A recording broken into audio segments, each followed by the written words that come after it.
Live from Arkansas' streaming news leader, this is THV 11 Morning News at 7 on THV 11 Plus. Happy Friday morning, everybody. Thanks for joining us on THV 11 Plus. I'm Hayden Balgavy. And I'm Karen Fuller. I'm meteorologist Simone Thomas. And good morning, I'm Ashley King. Hope you're having a great Friday. We made it. I've been talking about Friday since Wednesday. Happy Friday. It's a hot one, too. Full disclosure, everybody. Tracy Bean's got the morning. She's working night side tonight, so you'll see her this evening. Yeah. Simone's filling in. Prompter says Tracy still, by the way. So Simone. Yeah, it's not her fault. You got to cut Simone a little slack there because, it's Brett, the producer, not to call him out. But it still says Tracy in there. But We're glad you're here. I'm glad to see you. I'm sure everybody enjoys waking up with Tracy, so they probably do miss her this morning. Well, they'll get to see her this evening, but we're happy you're here And this your morning. viewers from tomorrow morning get to see you a day early. A little double bonus, I guess, Yeah. this weekend. There And you go. unfortunately, I come in to bring the news that it's going to be a hot An weekend. impact alert. There We you have go. a THV 11 weather impact alert going into effect at 11 a.m. today, lasting through 8 p.m. due to the extreme heat. So as you make your plans to spend some time outside, just remember heat safety, staying hydrated, take those The breaks. usual. You got to be careful. Definitely gotta be Especially if Now- you're driving right Right, now. all those cars on the highway, not exactly helping out the heat. You get that That's exhaust right. going. I just hope that the AC Well, is working in your car Me as you're too. driving in Me too. today. Brett, by the way, that's my fault. Anchor's supposed to start the first on the prompter, the names and everything. That's my fault. So don't it's even, Hayden's don't Well, think about it. it's your first time out here hanging out with us on THV 11 Plus for this 2 Yeah, hours. we're so glad to have you. Definitely an adjustment on There's a a Friday lot- morning. Yeah, It's the stream They team. threw me into the mix to mess everything up. Give We're everybody the keep everybody on their dream toes. team. Yeah, the stream team, and I know traffic. stream No, team. right now you had a week now. Oh, you my had a goodness, week of yesterday. traffic, but today's looking all right. Okay, it's early, Hayden. It is early. You're gonna jinx us again. I did. When did He I has jinx to it? Was get it last out in week? the It was traffic, last too. week. It was last week when I jinxed you in the It's only traffic. 7:03 right now, but we're just getting Look how beautiful that is Isn't right that there. gorgeous? Wow. And not a whole lot of cars. The water's like glass. Yes, it looks beautiful. The Arkansas River, this is the 430 River Bridge. It looks great. The sunrise looks beautiful. So let's keep it that way. Maybe it'll be a light traffic day with it being a Friday. But right now it looks good across the metro. We're not seeing any major delays, no accidents. So we'll get another look at traffic coming up in just a little while. But it is extremely hot. So we want to make sure that you know what's going on this weekend with the weather. Let's get a look at it with Simone.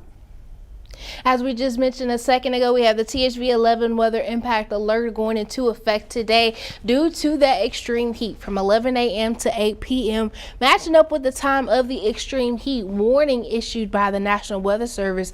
Now, a good chunk of central and northeast Arkansas under that warning, the rest of the state under the heat advisory. So the bottom line is, regardless of what color you're shaded in, if you're in one of those shaded counties, heat indices of at least 105 are expected. Even more, of course, if you're in that pink. Here's what the afternoon or day ahead looks like. By the time that warning kicks off at 11, already feeling like the triple digits, and through the afternoon when we see peak heating, we'll see heat indices as high as 109, 110 in the capital city. A stray shower, a storm can't be ruled out this afternoon, but that's not offering much relief from the heat.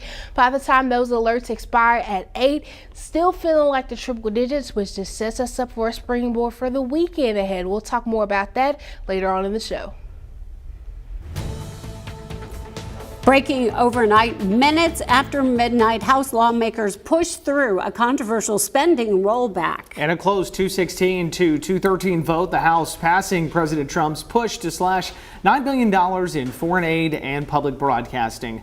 Only 2 Republicans opposing the package. Meanwhile, all House Democrats voted against it. The Senate had already trimmed $400 million from the original version in cuts to an AIDS prevention program. This change then forced the House to take up the measure again before today's deadline. That vote almost stalled over calls for more transparency in sealed Jeffrey Epstein case files, but lawmakers ultimately moving forward, sending the bill to the president's desk just after midnight.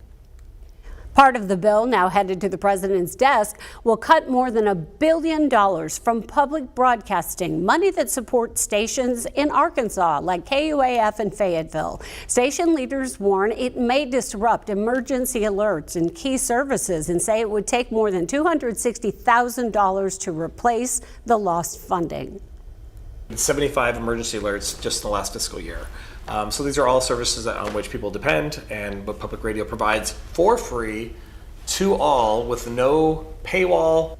KUAR, the NPR affiliate here in Little Rock, releasing a statement saying it is committed to serving this region and, quote, will continue to provide regular programming and trusted emergency information to people who rely on them every day. There is also Arkansas PBS based in Conway. Here's a statement on your screen now. The station telling THV11 Arkansans can rely on it to be a continued source of learning and inspiration as it has for more than 6 decades.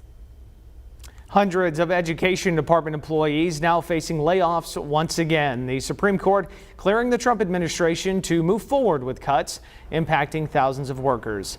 Many of those impacted work in Title I programs for low-income students or in civil rights divisions that support children with disabilities. Trump campaigned on shutting down the department and shifting its responsibilities to the states, a move critics say could stall progress in vulnerable communities.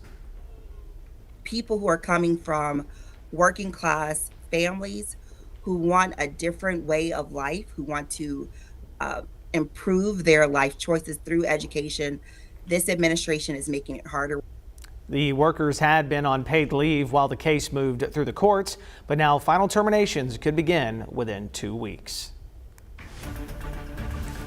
New this morning, President Trump has been diagnosed with a vein condition his doctor calls both common and benign. The White House says the president noticed swelling in his legs, which led to a full medical evaluation. And according to a memo read by his press secretary, the diagnosis is chronic venous insufficiency, a condition where the leg veins have trouble pushing blood back up to the heart. Importantly, there was no evidence of deep vein thrombosis or arterial disease. You know, it's generally simple things like elevating your legs, having compression stockings, walking around, getting those muscles contracting. It is more common in older adults, but the president's physician says that Trump's health remains overall excellent. Developing this morning, a North Little Rock apartment complex is under scrutiny after tenants speak with THV11, claiming they're living in unsafe and unhealthy conditions. Many of these tenants rely on housing assistance, and now they're demanding change. THV11's Tamer Knight is here to show us their concerns. Tamer? Well, good morning, Hayden and Karen. Residents at Hickory View Apartments in North Little Rock say mold, water damage, and the poor upkeep of the building poses a real threat to their health and safety. Now they're begging for help before it's too late. These conditions aren't anything new. Residents say they've been crying out for help for years, but their calls have gone ignored. Mold, leaks, and structural damage is just a few of the issues, and tenants say they are fed up with living in unsafe conditions. Many of the tenants rely on housing assistance and fear they have been neglected. Sandra Prophet has called Hickory View home for the last 7 years and says she no longer feels safe at home. This is a real problem. There's a lot of sick people in this building. Not from their injuries or from their sickness, also from this molded building that need to be fixed or torn down or whatever they're gonna do. Now, THV11 found that Hickory View Apartments is managed by a private company, but the land is owned by the North Little Rock Housing Authority. So far, the North Little Rock Housing Authority say they have not received any complaints. Advocates are now calling for HUD funding, more HUD funding, and greater accountability in how housing assistance properties are managed. Tamer Knight, THV11 News. All right, Tamer, thank you so much for that update from North Little Rock. Now, despite uncertainty around tariffs in the economy, American spending continues to surge. Consumer spending climbing once again in June, with new Commerce Department data showing more than $720 billion spent on retail and food. That is up 6% from May and up nearly 4% from last June. Experts have predicted much smaller gains, but shoppers beat expectations again during July's online sales boost. There's some evidence there was a lot of spending on low ticket items, that the average ticket price on what was spent was like $25. I think what we're really seeing about consumers right now, with inflation, with prices being high, people are more discerning. They're being very strategic. They're really considerate of how they're spending their money. In a 4-day stretch, Americans spent more than $24 billion during Amazon Prime and other online events, a 30% spike from last year. Back now to Ashley King and a check of the traffic this morning. Ashley? Yeah, so far so good. It's not looking too bad across the metro right now. We're getting a look at I-57. This is in Jacksonville at the James Street exit where there is continuing construction going on. You can see those orange barrels and some lane shifts that you may want to be aware of every day. They could be changing, so just be careful as you're driving through this area. We actually saw an accident at this location yesterday. It was one of the many accidents that we saw yesterday. So hopefully today traffic will look a lot better. Let's get a look at the map, and this is what it looks like across the metro. Actually, let's get a look right now at the drive times into downtown Little Rock. If you're coming from Conway and the Dave Ward exit, a 21-minute drive. If you're coming from Cabot, it's 19 minutes into downtown Little Rock, so not bad at all. And then just 18 minutes if you are coming from Benton. So looking at the map now, it looks like pretty good. I mean, all green across the metro, so no major accidents or delays, and we'll get another check coming up. Right now, it's a check of the weather because it is going to be a hot one. Simone? That's right. We have a THV 11 weather impact alert going into effect from 11 a.m. to 8 p.m. At 11, already feeling like the triple digits across central Arkansas. Feels like a 103 in the capital city, 104 in Pine Bluff and Arkadelphia as we continue through the afternoon and we get to peak heating. Looking to see it feels like of 109 in the capital city and up in Searcy, as well as in Camden, Arkadelphia, feeling like 110, and even through the evening when those alerts are set to expire, still feeling like the upper 90s and lower triple digits across the state. Now over the days ahead, we're not getting much relief from the heat. In fact, looking ahead to next week, you can see heat indices maybe a little higher than what we're tracking today. A detailed look at why we're seeing this trend is coming up in your 7-day outlook, so make sure you stick around.